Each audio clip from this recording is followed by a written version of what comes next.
Up guys, it's your boy Scion Storm, and what you're looking at right now is ArcheAge. This is RU, of course. I'm not in NA as of yet, and what I'm going to be doing right now is showing you guys combos and build strategy. So pretty much, this is like the way it looks in the intro. Well, right now for me anyway. This is my character. He's level 36, going on 37. Becoming kind of famous now. Like, people like them and like the way that I'm using them. So we're gonna go in the game and get some combos out the way. Alright guys, what I wanted to really show you today is combos and builds. Now I'm gonna do combos really fast so you can understand what's going on. If you look at your icons, let me close that. If you look at your icons, you'll see normally they give some type of status effect. That's an effect that actually can be comboed off or something. So if you look at magic attack 222%, it puts that little fire debuff. Now if you look down to the bottom there, the second icon inflicts configuration damage on burning targets. That's an extra little effect added to the fire on the combo. So what that basically means in this case is that if you cast 2 fireballs in a row, they're going to combo off each other. But if you also look there, it has that top one, which inflicts additional 12% damage on chilled targets. So that means that also works on Freezing Arrow, and you also have another spell in sorcery which is called Freezing Earth. They both give that chilled effect. So that's pretty good. And also you see that Freezing Earth also combos off of the fire debuff down there. It's the first one, and then the ice shards is basically the second one. Now as you can look right here, pretty much everything has some type of combo effect. If you look at Freezing Arrow itself, and it inflicts 15% extra damage on burn targets. I don't know why, because if it's burning, why does it inflict extra damage if it's already hot? Like, I don't get it, but it does that. If a target is slept, it's 34% extra damage. Freezing Arrow becomes an instant cast on the under frigid target, under frigid track. So if I have, I believe, which one is that? This is frigid tracks. If something is frozen under that, then I can instant cast Freezing Arrow and smack him in the face with some ice. If I want to do that, but I'm not too convinced with ice in this game. It seems like everybody can just break through that, so that's just another total thing. So another thing you also want to look at is how much synergy you can get between other class stuff, other classes that you have. Like now I have Skewer, and I have Hellspear, which I don't have yet, but if you look at Hellspear, it gives that little magic attack. See that little thing on the right to magic attack 189%? That's basically something that's been impaled. Now if you look at Skewer, it has the same thing. It inflicts additional damage on a target that's impaled. So if you look right here, I have a spell, it inflicts additional damage 45% on impaled target. So now I actually have a spell that works with it. The problem with this spell is that it takes too long.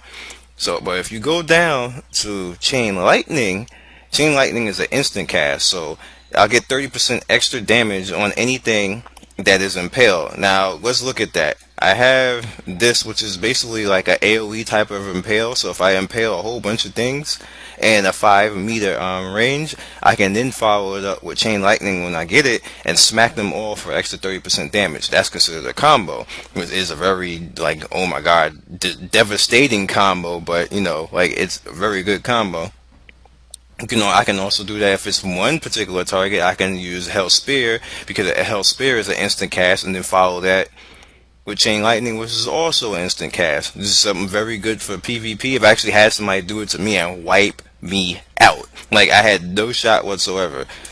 And he didn't even do what I plan on doing. I'm going to show you what I plan on doing. What I'm going to plan on doing is use Hellspear, especially if it's somebody who's like a melee or something like that. Hellspear, Chain Lightning, smack them away with Mana Force, basically knock somebody back, and also gives you mana back, and then shoot at them with Mana Stars.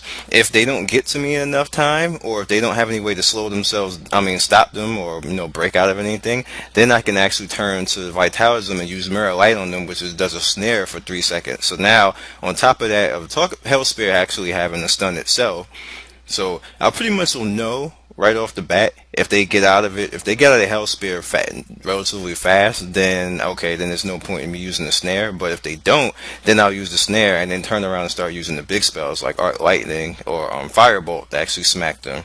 So, you know, there's just a ton of stuff. And then also there's another spell which is insta-cast right in front of me, which is called Flame Barrier. I can do that insta-cast, like, you know, these are just PvP tactics that I'm giving you that I'm going to do with this build.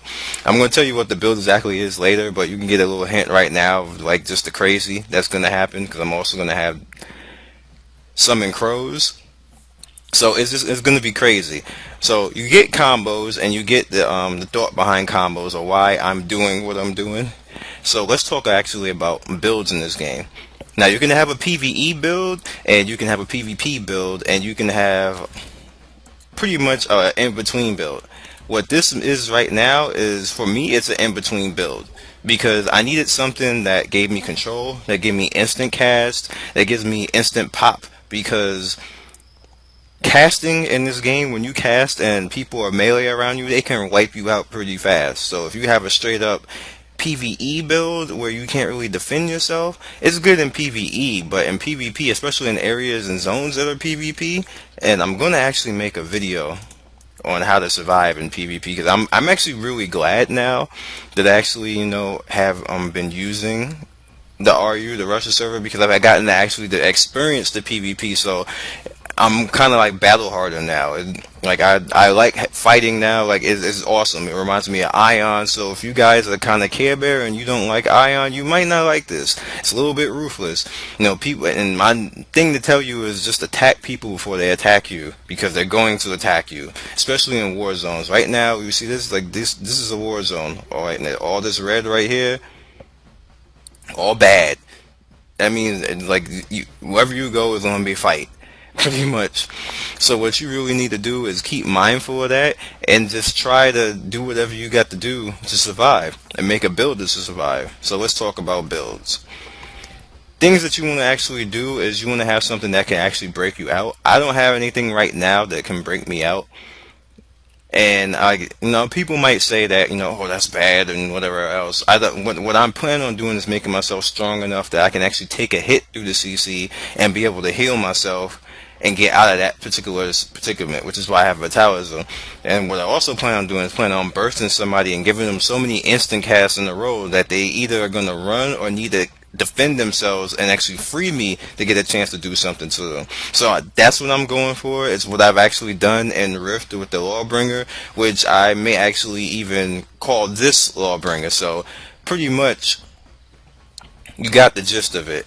You need to make either a PvE build or a PvP build, or if you're going to combine both, you need to have something that's going to have pop and be instant cast and fast. If you do not have something instant cast, you're going to have a big problem in this particular game, because you need to be able to hit hard, fast, and keep it moving. Keep your health up, defend yourself, put a shield on. So as you can see right here, I got a shield. That's what this is.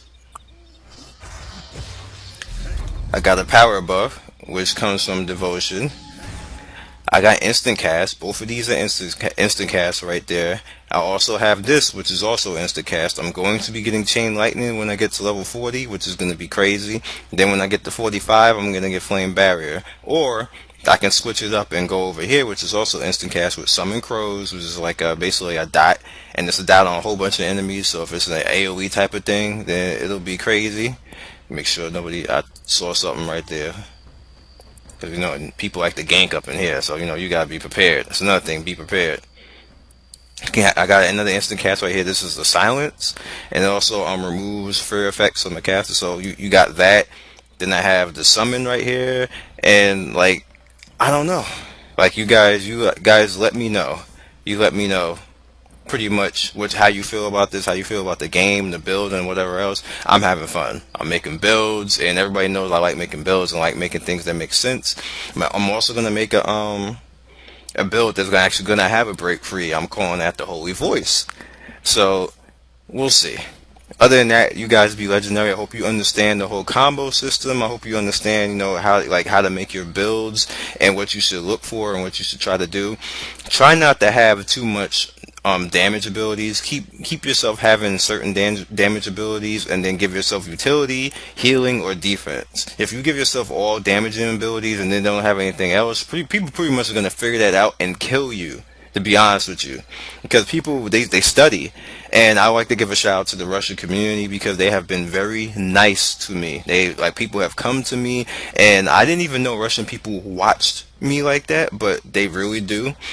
Last month, I looked at my stats. I have 10% of my viewing audience was from Russia. I'm like, what?